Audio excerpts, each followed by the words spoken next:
This video is sponsored by Zazu. Hi guys, my name is Ivo Moyo. You are watching a Check Out Africa video. Now this video is part of our series of 7 interesting facts about a different country in Africa. In this particular episode, we're going to take a look at Zimbabwe. Zimbabwe is a rich country, both in cultural heritage and natural resources. It had one of the best agricultural, education and healthcare policies in Africa. It was known as Africa's breadbasket. Officially, the Republic of Zimbabwe is a landlocked country located in southern Africa, bordering Botswana, Mozambique, South Africa, Zambia and Namibia. Harare is the capital city of Zimbabwe and is also the cultural center of the country. Bulawayo is the second largest city, which serves as the industrial center of Zimbabwe. In 2020, the population of Zimbabwe was in the region of 15 million people. Zimbabwe is believed to be the location of Ophir, the ancient wealthy biblical land which enriched the kingdoms of Hiram, Solomon and Sheba with gold, ivory and such other precious items. It's not a fact, but it's a belief. I think there's a few other countries which they believe this ancient city was located, and Zimbabwe is one of those places. But 2. Zimbabwe was known as Southern Rhodesia or Rhodesia, named after a man called Cecil Rhodes. Rhodes and his British South Africa Company used a British mandate to lead the colonization of Zimbabwe in the 19th century. Zimbabwe then later became independent from the United Kingdom on April 18, 1980. The name Zimbabwe derives from the Shona language, Zimba Zemabwe, which means great houses of stone, referring to the stone structures of Great Zimbabwe, an ancient city built between 1100 and 1450 AD, which is now a UNESCO World Heritage Site.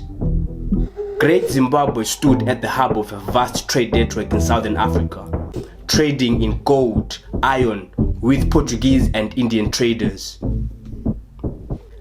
3. The indigenous people of Zimbabwe trace back to Bantu origins and are believed to have inhabited the land for more than 10 centuries. Bantu-speaking ethnic groups account for 98% of Zimbabwe's population, the largest group being Shona, which comprises of about 70%, followed by Ndebele, which is estimated to be 20%. However, the first inhabitants of Zimbabwe were not the Bantus, but the Khoisan, that are estimated to have inhabited Zimbabwe as early as 200 BC. Zimbabwe has quite the number of ethnic groups or tribes, and as a result, the country has 16 official languages. Yup, 16 official languages, and this is actually a Guinness World Record. These languages include Chewa, Chibawe, English, Kalanga, Khoisan, Nambia, Ndau, Ndebele, Shangani, Shona, Sign Language, Soto, Tonga, Tswana, Venda and Xhosa. Although Shona, English and Ndebele are the most commonly spoken languages. There are many archaeological sites that proves ancient civilization in Zimbabwe was remarkably advanced compared to some other parts of the world within the relevant period.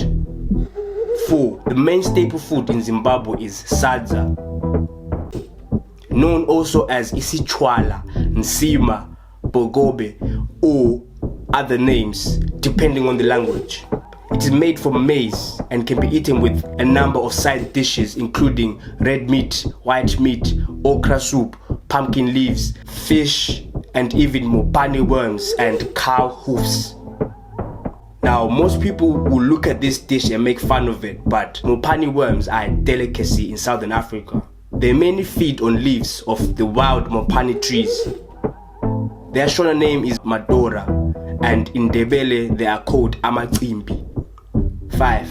Prior to economic destruction, Zimbabwe was Africa's breadbasket, famed for its highly organized and productive large-scale farming.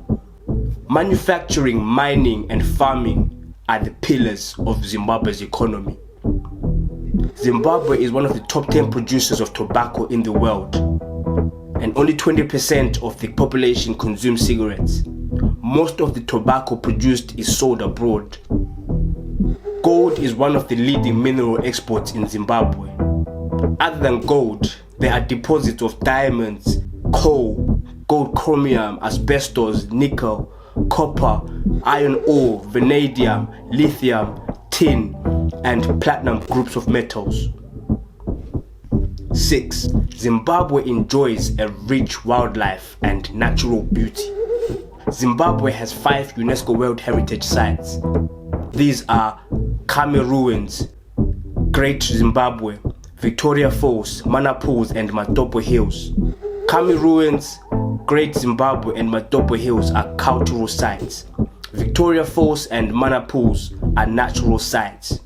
By the way, Victoria Falls was named by the locals as Mosi Oyatunya, meaning the smoke that thunders. So the actual name for this place is Mosi Oyatunya. David Livingstone named it Victoria Falls. This place is called Mosi Oyatunya, so keep that in mind. Other points of interest include Chinoi Caves, which conceal an underground lake which can be found 50 meters below ground surface. Hwange National Park, the largest national park in Zimbabwe, located in the northwestern part of the country. An abundance of African wildlife can be observed here. Lake Kariba, the world's largest man-made dam. 7. One of the most interesting facts about Zimbabwe is about its multi-currency system. Since 2008, when Zimbabwe experienced a hyperinflation that went over 230 million%, the country has been a multi-currency nation. To combat inflation, the Zimbabwean government abandoned the Zimbabwean dollar and started using other currencies like the US dollar, the South African rand, euros, and the Botswana pula. So at some point in Zimbabwe, you could theoretically purchase something which was priced in US dollars, pay with the Botswana pula, and possibly receive the change back in the South African rands, which is quite funny. And then in 2015, the Japanese yen, Australian dollar, Indian rupee, and the Chinese renminbi also became legal tenders. However, in 2018, the Zimbabwean government reinstated the Zimbabwean dollar as the local currency. This last one is a bonus. So we've all heard of mermaids, and when you think of mermaids, you're thinking about characters in children's books or in movies. But in Zimbabwe, there's actually a strong belief that these creatures exist. In fact, these mythical creatures are blamed for unfortunate events that happen, such as kidnappings, torture, and even murder. Yup, it's true. Anyway, that brings us to the end of our video. If you like this video, please make sure you hit the like button. If you want to support this channel, make sure you subscribe so that you get notified next time we release a video. Now, this whole video was sponsored by Zazu. Find out a little bit more about Zazu. Hey, did you know that you're losing money every single time you send money from the diaspora back to Africa? On average, customers lose between 9% and in some cases 22% on unknown hidden fees. With Zazu, we've created a platform that for the first time give you choice. So you can actually see a list of money transfer providers all over the world, and you get to choose the best rate, the best fees on your money transfer. All you have to do is download Zazu and check before you send. Until the next video, stay in peace. Check out Africa, CA 100.